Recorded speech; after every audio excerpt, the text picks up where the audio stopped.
The first sound Evelyn heard was Please screaming. don't hurt me. Not the I'm joyful your kind that sister. sometimes slipped out of brides when the nerves finally broke.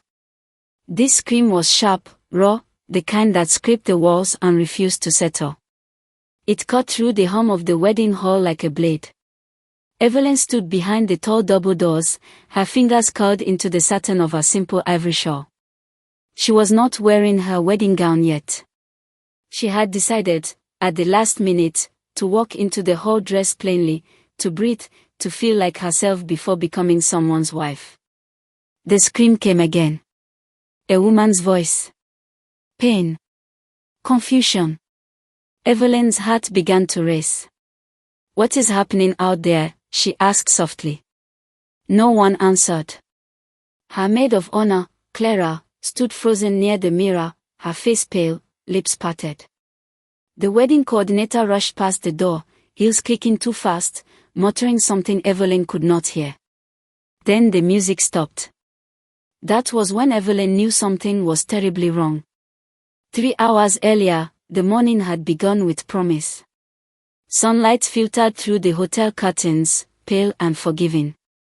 Evelyn sat at the edge of the bed, barefoot, scrolling through unread messages from friends who could not attend.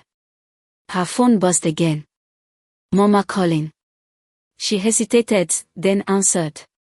Evelyn, her mother said, without greeting. Her voice was tight.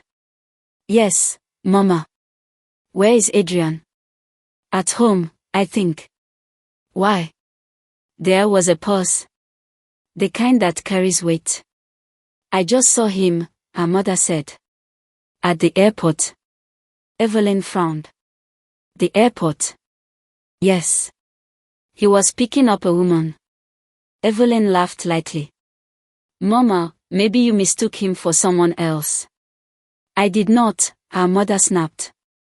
I know the man my daughter is marrying. The laugh died in Evelyn's throat. What woman? She asked. She is pregnant. The words landed slowly, like stones sinking into water. Pregnant. Evelyn repeated. He held her suitcase. His hand rested on her back. He smiled at her. Evelyn stood up. Her knees felt weak. Mama, she said carefully, Adrian has only one sister. Is that what he told you? Her mother replied. Yes. And did he tell you she was pregnant? No, Evelyn admitted. Then listen to me, her mother said. A man who hides such a thing is hiding more. Evelyn closed her eyes. You are getting married today, her mother continued. I will not let you walk blindly into shame. The line went dead. Adrian stood at the baggage claim, scanning faces. Then he saw her. Lina, he said, relief flooding his voice. Lina smiled weakly. Her face was thinner than he remembered. Her eyes carried exhaustion that no amount of sleep could erase. Brother, she said. He pulled her into a careful embrace, mindful of her stomach. You should not have traveled alone, he said. I wanted to see you marry, Lina replied. I would not miss it. They walked toward the exit. Adrian took her small suitcase. Outside, his phone vibrated. He ignored it. He did not see Evelyn's mother standing near the glass doors. He did not notice her sharp eyes narrowing. He did not feel the moment's fracture. Evelyn tried calling Adrian. No answer. She sent a message. Mama says you picked up a pregnant woman. Please explain. The typing bubble appeared. Then disappeared. Her chest tightened. Clara touched her shoulder. Eve, do you want me to talk to him? No, Evelyn said. I will. But the silence stretched. Adrian arrived home an hour later. The house felt wrong the moment he stepped inside. Voices echoed from the living room. Angry voices. His mother-in-law's voice stood out, sharp and commanding. What is this disgrace? Mrs. Hartman shouted. Adrian rushed in. Lina stood in the middle of the room, hands trembling, her back pressed against the wall. 3 women surrounded her. 2 men stood nearby, arms crossed. "What is happening?" Adrian demanded. Mrs. Hartman turned. "You tell us." "This is my sister," Adrian said. "Why is she here?" "She is here because you brought her," Mrs. Hartman replied coldly. "Yes. She flew in for the wedding." "And the pregnancy?" Mrs. Hartman asked. Lena swallowed. "My husband died." A murmur passed through the room. "Lies," someone muttered. Adrian stepped forward. "Stop this." But fear had already infected the room. "Why did you not tell Evelyn?" Mrs. Hartman pressed. "I planned to," Adrian said. "After the ceremony." "After trapping her," Mrs. Hartman replied. The word trapped ignited something dark. Adrian's mind raced. Evelyn's unanswered calls flashed in his memory. The message. Anger rose, hot and irrational. "You should not be here," he snapped at Lena. Her eyes widened. "Adrian. You came at the worst time," he said. Mrs. Hartman stepped closer to Lena. "You will leave." "I have nowhere to go," Lena whispered. Something broke. Adrian's hand struck Lena's shoulder. The room gasped. "Get out," he shouted. "Adrian, please," Lena cried. He grabbed her arm. "Stop," someone yelled.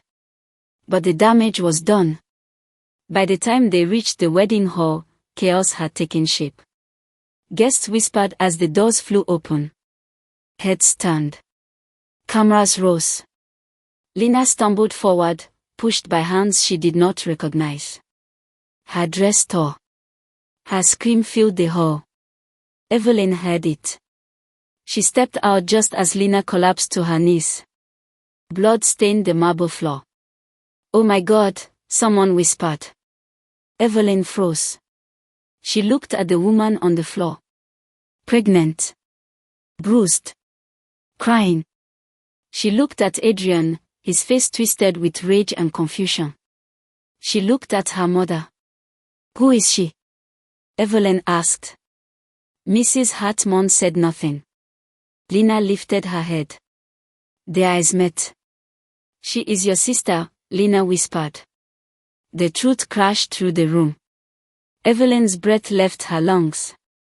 "Your sister?" she asked Adrian. His anger dissolved into horror. "Yes," he said. "My only one." A scream tore from Evelyn's throat. The baby was gone before the ambulance arrived. Lena lay still, her face pale, her hand limp in Adrian's. He sobbed openly. Evelyn watched from a distance, her heart splintering in ways she could not name. Sirens wailed. Police officers entered. Adrian stood. "You," he said, pointing at Mrs. Hartman and the others. "You did this." Mrs. Hartman protested. "We were protecting our daughter." "You destroyed my family," Adrian said. He turned to Evelyn. "I cannot stay," he said. "Not after this." Her knees buckled. "I divorce you," he said quietly. "Here. Today." The hall fell silent. Officers moved in. Handcuffs clicked. The wedding hall emptied slowly. Flowers wilted. Chairs lay scattered. Evelyn sat alone long after everyone left. She held her phone, staring at the last message she never sent. "I trusted you." Outside, the sun dipped below the horizon. The day that was meant to begin a life ended with loss, silence, and a truth that arrived too late. And somewhere in a hospital room, a woman mourned a child who would never be born, while a bride learned that love can die before vows are spoken.